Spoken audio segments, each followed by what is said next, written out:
Um, no, I think, well, first off, I'd like to thank Congressman Rodante Marcoleta for his offer to be my lawyer in the impeachment case. Um, I appreciate it because he's a very good lawyer. He's a brilliant lawyer. In fact, he pointed out to me points during the committee hearing that I was, as a lawyer, I was not able to see. So that shows his astuteness in the law. But I feel that he will better serve the country if he remains as a member of the House of Representatives. That is what is important right now. We need good public servants, good leaders, good officials in government. And I assure everyone that we already have lawyers helping us. In fact, the moment that Franz Castro announced last year that they are planning to file an impeachment, we already talked to lawyers who will handle the impeachment case at the time. But now, cases pala, 3. So we just need more lawyers. And we already discussed this with the first team that we hired as lawyers.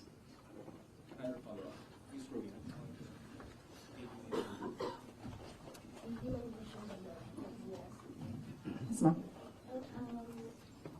I just want to ask how are we preparing, or what are our preparation, and how are we getting to respond to the impeachment for the worst case scenario? Oh, okay. Yes, ma'am. So very recently, we had a meeting with the lawyers, and what was discussed there was the arrangements, because we needed more lawyers. We are expecting another impeachment case now, so this may be 3 impeachment cases. So, and then we will await an official copy of the articles of impeachment so that they can prepare the defense. We already have advanced copies of what is filed in the House of Representatives, and they're starting preparatory works right now.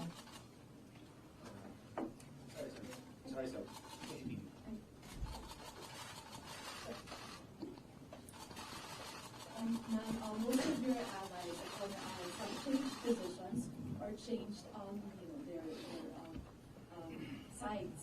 How do you feel right now? And if, for example, the impeachment comes through, are you confident with the numbers both in Congress and the Senate? No, we're not confident with numbers, ma'am, because impeachment is a legal process and a political activity. So we are confident with the legal aspect of the impeachment because all the lawyers that I asked to review the initial draft of the impeachment complaint really said that this is not, well, I would say it's not an impeachable offense, and this is not an actionable offense, things like that, lawyer talk.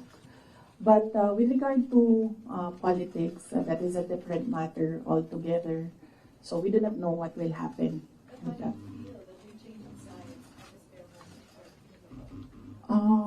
Well, that's politics.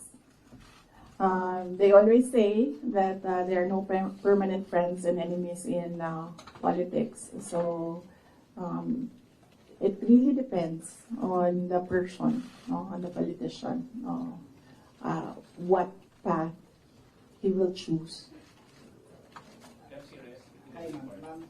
Related to the worst case scenarios. Yes. The House of Government Committee said that they are eyeing the possibility of filing plunder, technical malversation, and falsification charges, among others, against you and several other officials of the OVP and formerly the DepEd in relation to the alleged misuse of the confidential funds. Have you discussed this already with your legal team, with any of the lawyers? And what can you say that it's a very heavy case blunder? Yes. Yes, oo. We have an inventory of possible cases to be filed because right now it's only the 2 impeachment cases that are filed with the House of Representatives. All the other cases, we have a list, we have an inventory, and we have lawyers assigned for each case. Usually cases that are similar, we assign it to one lawyer. And then other cases, we assigned it to other lawyers so that we ensure that all the cases have lawyers focused on each case.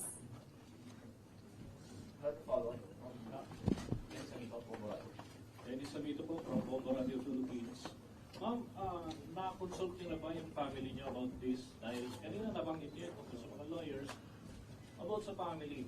Si PRRD, nakausap na po ba ninyo? And ano yung payo mo sa inyo? Hindi pa kami nagkausap ni dating Pangulong Rodrigo Duterte.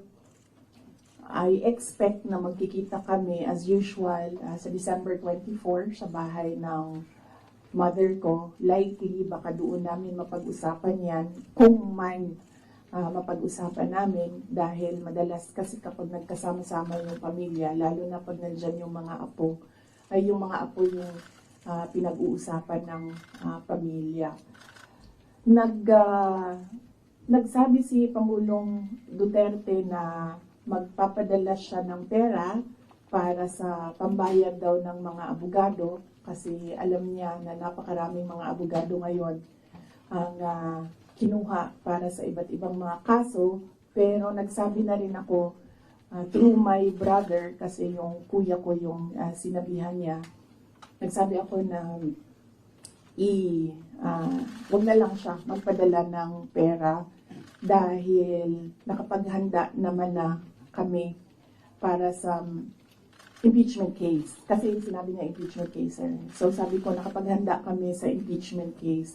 Kasi nga, last year, nag-announce na si Franz Castro ng impeachment. So the moment na sinabi yon, and the moment na nakita namin na tuloy-tuloy yung attacks against me, ay naghanda na rin kami para sa mga abogado.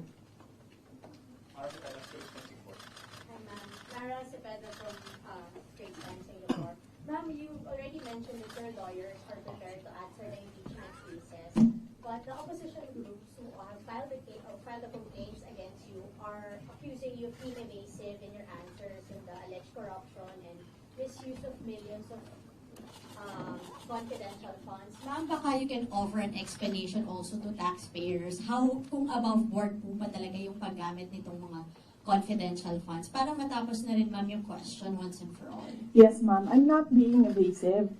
If you are referring to the budget hearing and the hearings in the House of Representatives, I'm not being evasive. I am not answering the questions because they have no authority to ask confidential questions.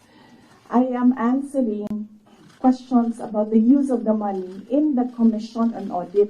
And there is no, you ask the Commission on Audit if there was anything at all that they can say or see that we are not cooperative with the audit. So it is wrong to say that I am evasive. I am definitely not answering questions about the use of the fund, about confidential funds, because it pertains to national security and the lives of the people involved in intelligence operations. And yes, as I said, we have fully cooperated with the audit process of the Commission on Audit, who has the sole jurisdiction to ask questions about the use of confidential funds. In fact, 2/4 of the Department of Education are already cleared by the Commission on Audit, but it is still being questioned inside the committee in the House of Representatives. So That is the reason why I am not answering questions from the House of Representatives. Plus the fact that, as I said, it is an attack. It is a political attack. If you are in aid of legislation and you want to legislate about confidential funds, you do not target one office and terrorize and torment the employees of that office.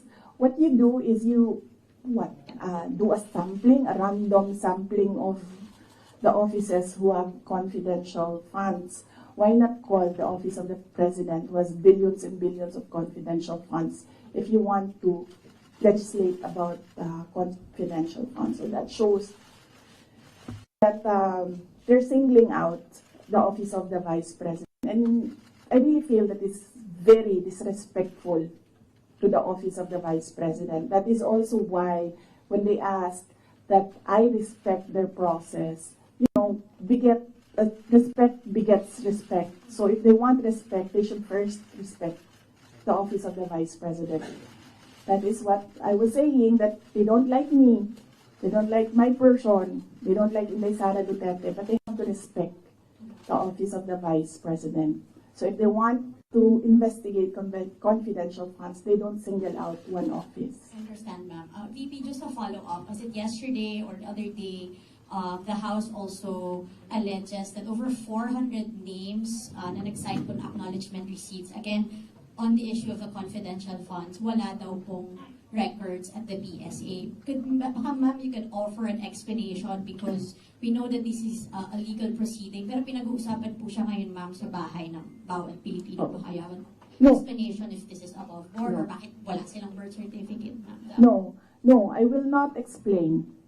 I will not give an explanation because it will entail that I explain intelligence operations which will compromise officers who do intelligence operations. It will really compromise how they work.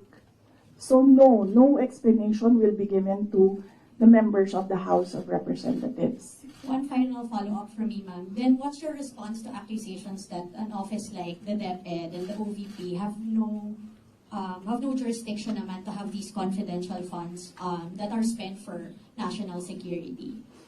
Well, the confidential funds was the first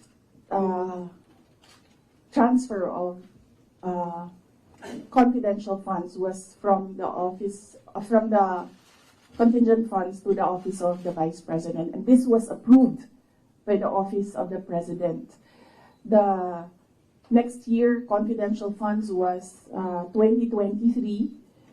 We submitted it to the Department of Budget and Management. It was approved by the Department of Budget and Management, and therefore it implies that it was approved by the Office of the President because it was included in the National Expenditure Program, the NEP. So, and then it was approved by Congress as well. The only reason why we did not use the confidential funds in the fourth quarter for both offices because I was already flagged by a friend inside the House of Representatives that they will attack you using confidential funds. So yes, it was duly approved by the Office of the President and both houses of Congress as well as because it was included in the General Appropriations Act. So it was not, we presented it, we defended it, they approved it, we used it, and then the question on utilization is under the Commission on Audit. That is how the system works. They cannot use or they cannot twist the system according to their personal interests. Really, all these circumstances and events happening surrounding the office of the Vice President is a race to the presidential election in 2028. Unfortunately, they are attacking the office as well. So, dyan ako medyo, and the personnel of the Office of the Vice President. So dyan ako medyo pumapalag. Wala namang problema kung atakihin ninyo ako kasi politiko naman talaga ako. Pero may problema ako pag inatake yung opisina at yung mga kasamahan ko dito sa opisina ng pangalawang Pangulo na nagtatrabaho lang. Al Jazeera. Yeah, good afternoon, Madam. Good afternoon, Madam Vice President. I'm just going to pick up on Mara's line of questioning. You said, and I understand your explanation about these confidential funds haven't been approved by several layers in the government. But maybe just to go back to the basics, if you can explain to ordinary Filipinos why the Office of the Vice President needs confidential and intelligence funds. Okay. Yes. For the Office of the Vice President, it's not the first time that the office has granted confidential funds. During the time of Vice President Binay, the office was already given confidential funds. The confidential funds we use in relation to our work and national security. All the projects and the programs of the Office of the Vice President target poverty alleviation. There is a direct correlation between poverty and national security. So what we do is we want to target the areas where we put our projects so that we achieve peace and order, security. So we don't want to our projects put in areas where it is not needed for poverty alleviation. So we want to prioritize the areas. And the only way to do that is to use confidential funds to purchase information. So where are the target areas? We need that so that our projects will serve these areas. So that's why we needed the confidential funds. In the Department of Education, there is a correlation as well of the education and national security. In fact, that is one there is a correlation as well of education and national security. There are so many threats to education, not just insurgency, and threats to Department of Education personnel and students as well. And we wanted to target projects of the Department of Education as well in the most vulnerable areas and schools. That is why we needed confidential funds. It's all about national security. And the position of the Office of the Vice President and the Department of Education is that the national security is a holistic concept. It's not just one, like territorial defense, sovereignty. No, national security is about food security. It's about quality of education. It's about poverty alleviation and everything else that we need to do as a country to get us out of this poverty rut. Right. But you are in the NTF-LCAP, so couldn't have your offices work with the NTF-LCAP as well as other government agencies that actually have national security mandates? In the NTF-LCAP, they are only about ano yung meaning ng LCAP? And local armed conflict. And local, there, LCAP. So that is very specific to that local conflict and communism. So as I said, the projects and the programs of OVP target poverty alleviation, and there's so many factors affecting poverty. And there are so many threats to education, not just insurgency.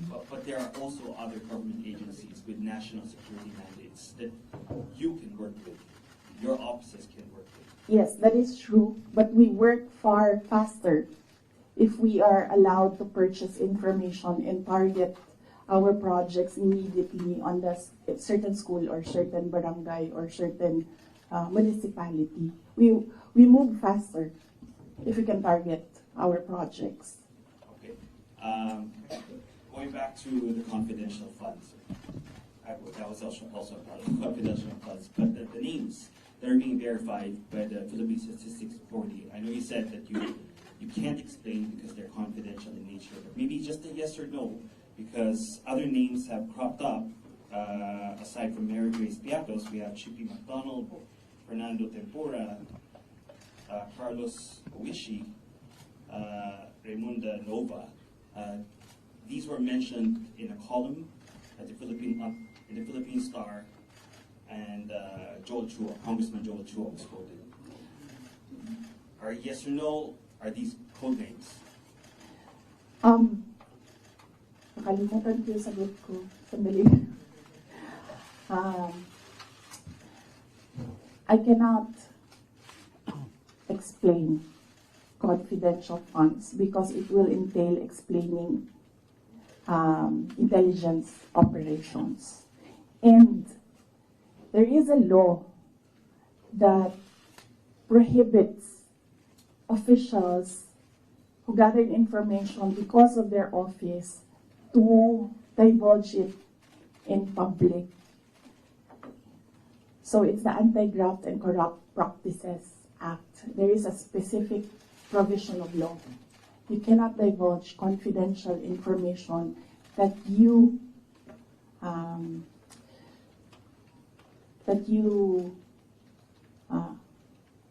received while in office. So you won't even say these are No, that's just because code names? that will add to cases that may be filed against me. One last, sorry. Yes. Why the choice of a letter submitted to the NBI instead of an affidavit? Wait, hold on. I can answer. I can give you a very short answer with regard to ARs. I had nothing to do with the preparation of ARs. It went down to the grassroots level. So I had nothing to do with preparations of ARs. I was up here in the structure and money went down for information. So you have no knowledge why all these names were used in the acknowledgement receipts? In the first place, we do not even know if these are ARs which came from DepEd or OVP to COA, because there's a chain of evidence supposedly. In law, there's a chain of evidence, handling of evidence. So right now, nobody can really answer that because nobody knows if these ARs are true. Because we don't know if it came from us. That's what they're saying. That's what they're alleging. Yes, that's what they're ARs saying. Came from the OVP, submitted to COA. Yes, but there is a legal process in the custody of evidence. So right now, we really cannot say if the ARs came from us. Because the ARs that are with us has not been checked with the ARs that are with them. You're denying that the ARs came No, from I'm just saying that we do not even know if the ARs with us are the ARs that are with them. Because the ARs from the field, going to the office, going to COA, that's not how you do legal work. It's not how you do legal work. There's a very stringent process in evidence.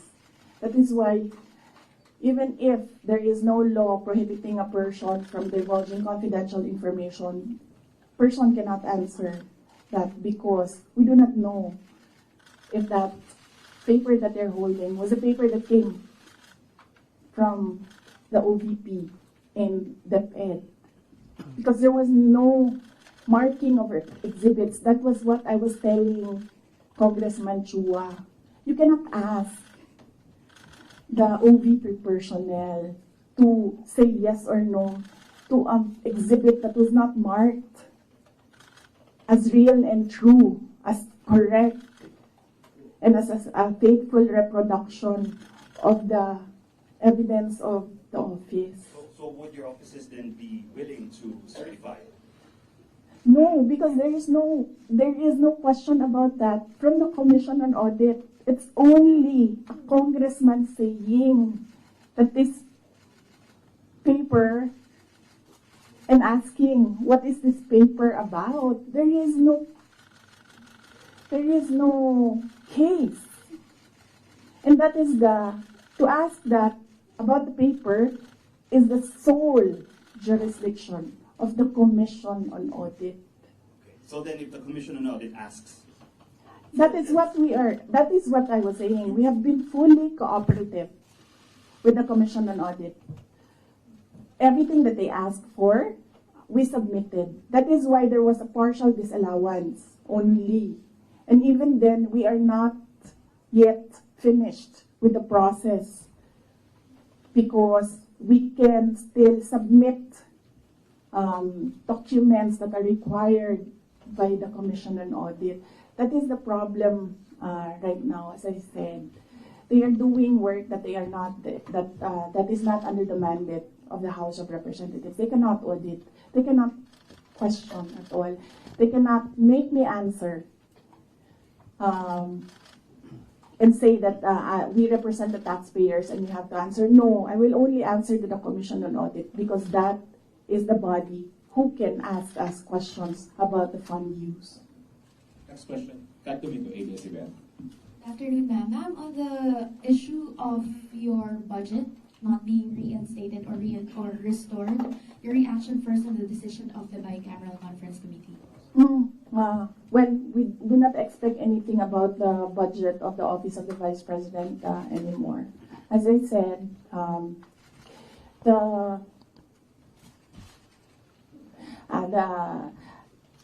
before I was saying that I am not the problem. I've been saying that I am not the problem. The problem of the Philippines is kahirapan, kagutuman, corruption, and all the other peace and order issues. But it is clear right now that they consider me as the problem already. So I will not help them solve the problem. Ma'am, a follow-up question. It's nearly January already. Your office will be filing a new budget request for 2026. How much do you intend to ask from Congress for 2026? We've not discussed that. We need to wait for the budget call because the budget call outlines the rules of your proposal for budget for your office. So we need to read the budget call before we can sit down and discuss a budget proposal for the Office of the Vice President. Ma'am, at top of mind, are you still considering to hike the 733 million or will you be happy operating on the same expenses in 2026? I cannot answer that because there are rules.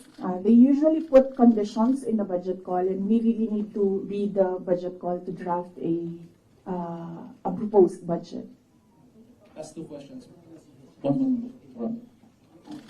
just to follow up on the budget, in the previous interviews, you said that you cannot give a definite answer on what will happen with regards to your satellite offices, given that the budget was not final at that time. But given that the BICAM already decided not to reinstate your original proposal of 2 billion, what will happen to your satellite offices? There are around, I think, 10 satellite offices across the country.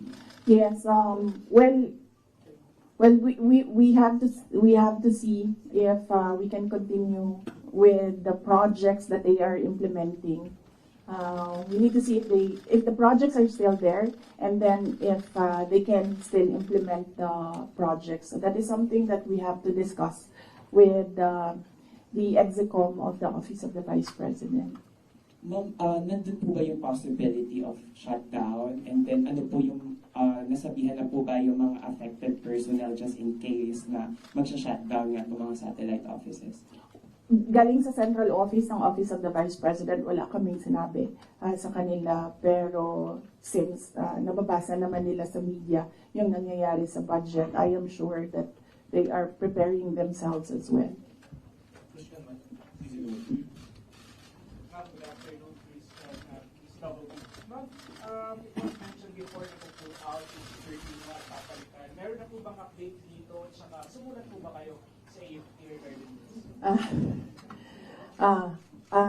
Yes, wala pang update doon sa pull-out and replacement. Nag-aantay kami sa Armed Forces of the Philippines kung kailan nila gagawin yon.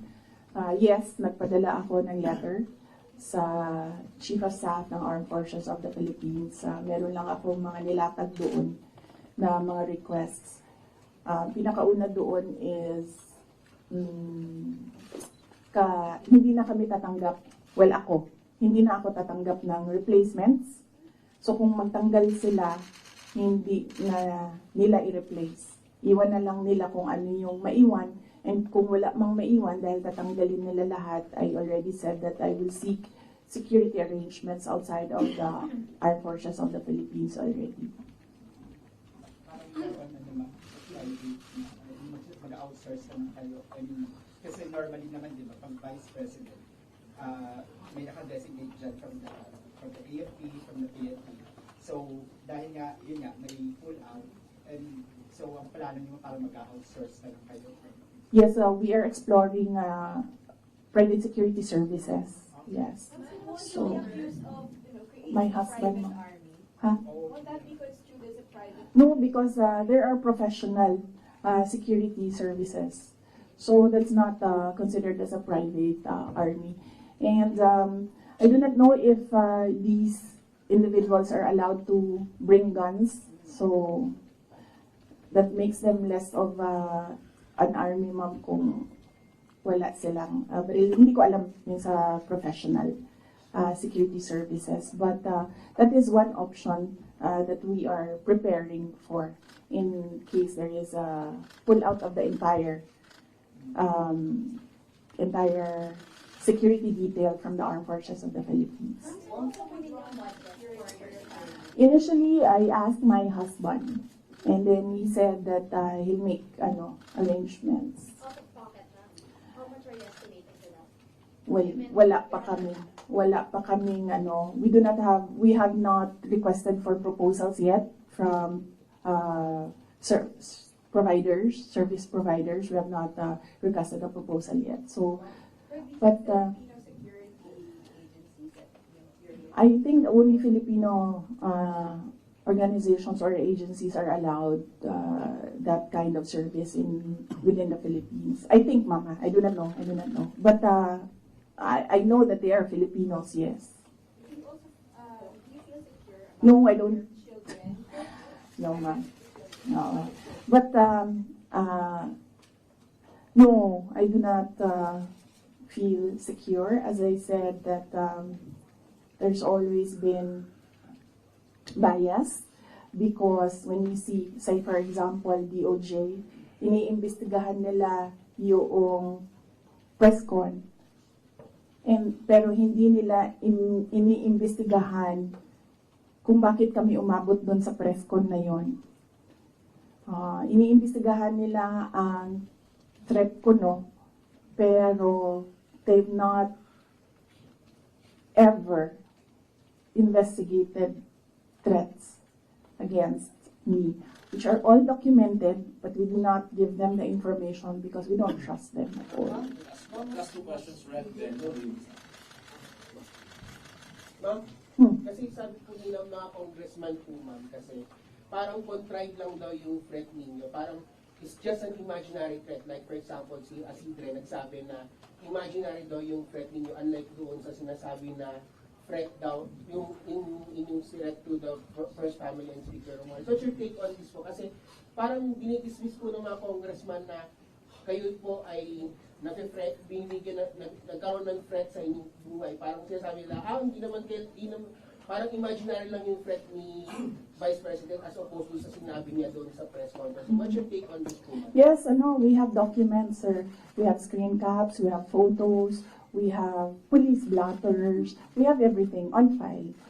But I never talked about it before because I felt na it was part of my job as Vice President. You get that? Diba? So, and it does not affect my work. So all the more that it was inconsequential for me at the time. But right now, seeing that they are picking out words that I said and making a case out of it and saying that these are threats. So I think they should start with, where is this coming from? That is the question that they should ask themselves. But I don't think they'll ever ask that of themselves. So we'll just move on to the cases and the impeachment and whatever will come in the new year. Do you regret saying or making such threat to the President and the First Lady and the Speaker? No, ma'am. Buti na yung alam nila, ma'am, na pag namatay ako, hindi talaga ako, I will not die in vain. You mentioned the 2028 presidential elections that all of the attacks of the Marcos government now is all connected to 2028. The last time, the sitting vice president, a very popular sitting vice president, was investigated for corruption allegations and refused to respond in the public forum. Natalo po siya sa elections, and I'm referring to former Vice President Jejo Marbinay. Ma'am, are you concerned that your enemies would be able to turn public opinion against you and it will hurt any potential plans of you running for president? You're leading surveys as early as now. I've not seen the recent surveys, but yes, that is what they are trying to do, turn public opinion. That is the strategy.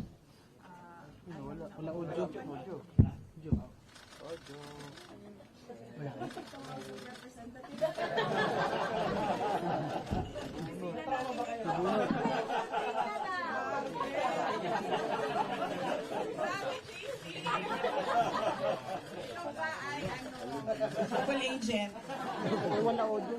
Wala, nasa ibang speaker. Nasa kabilang speaker. Yes. Love. Ilipat po ang audio. Speaker.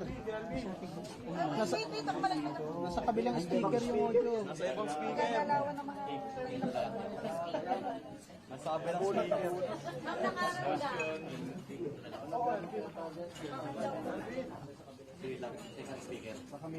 Lapit mo ano?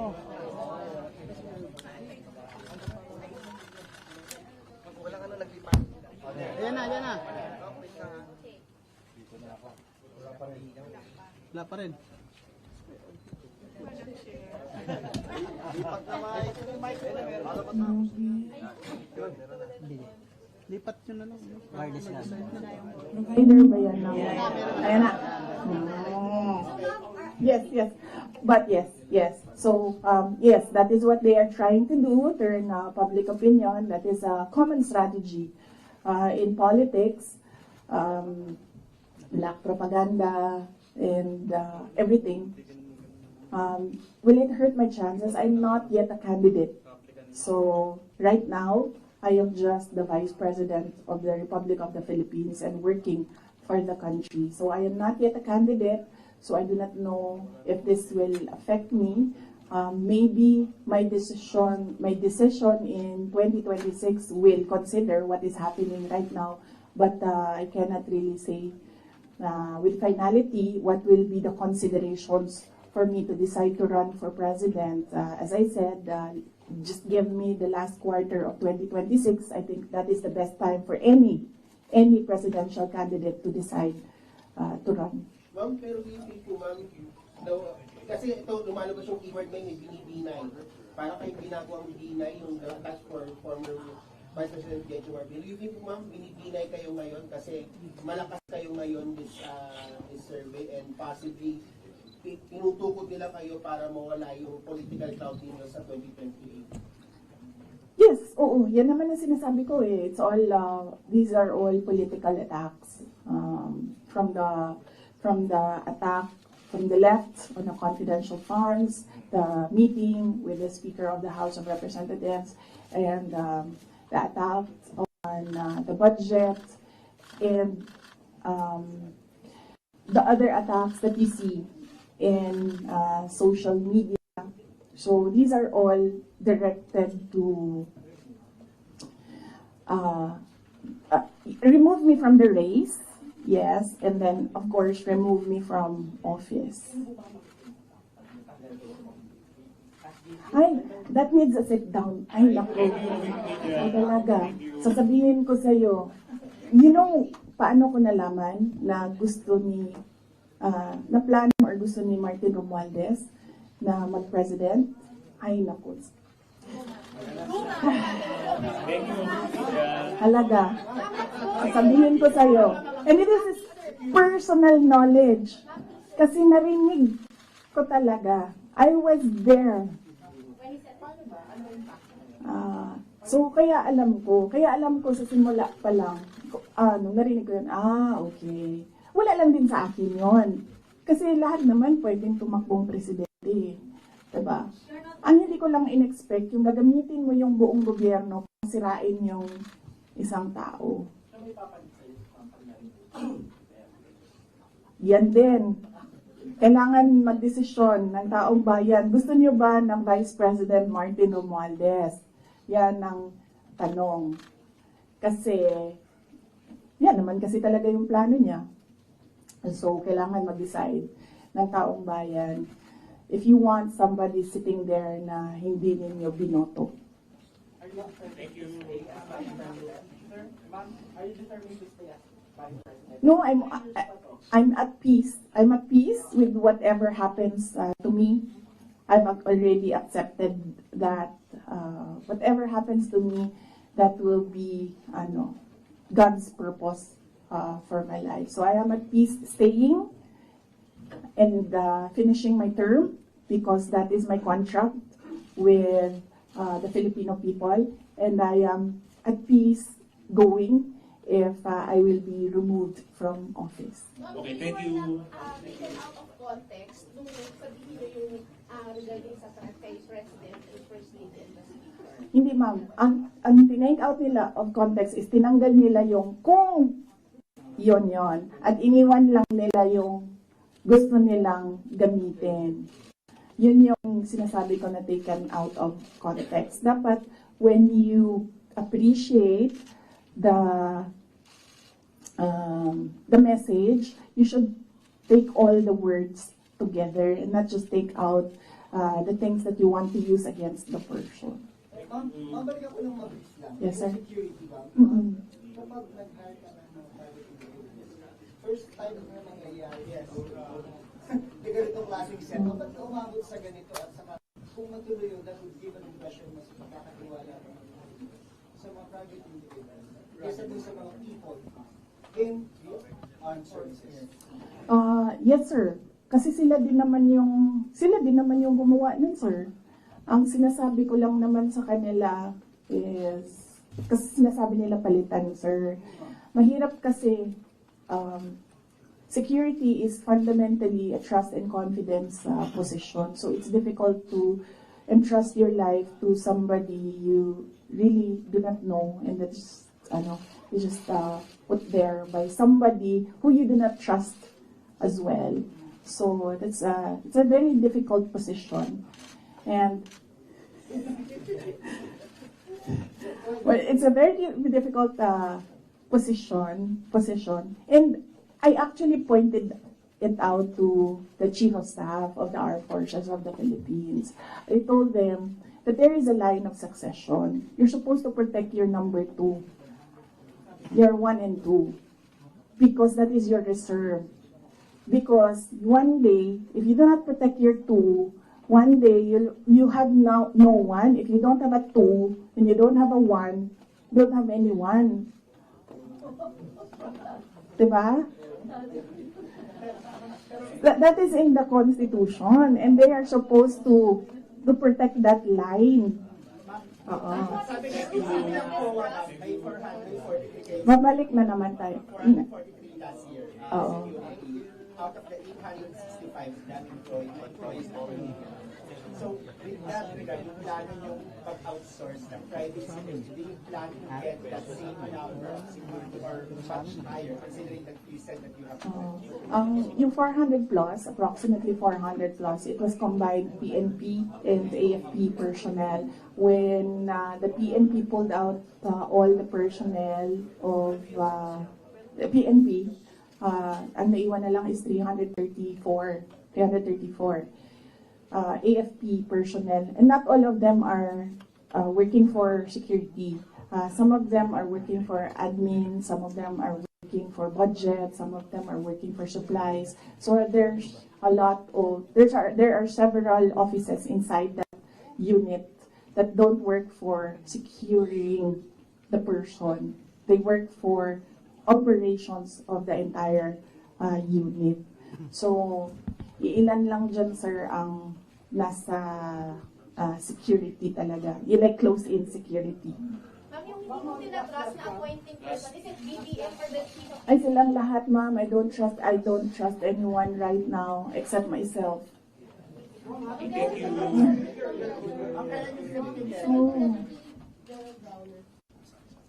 Hindi ko na maalala. Ito lang nakaraan. I think this week siguro or last week. I don't trust my memory on that, pero very recently. Yes. Thank you.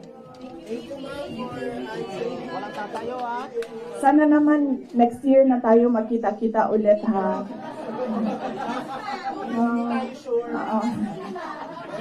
Sana naman sa January na, please. Ha? Kuyang. Yes, oo. Manong.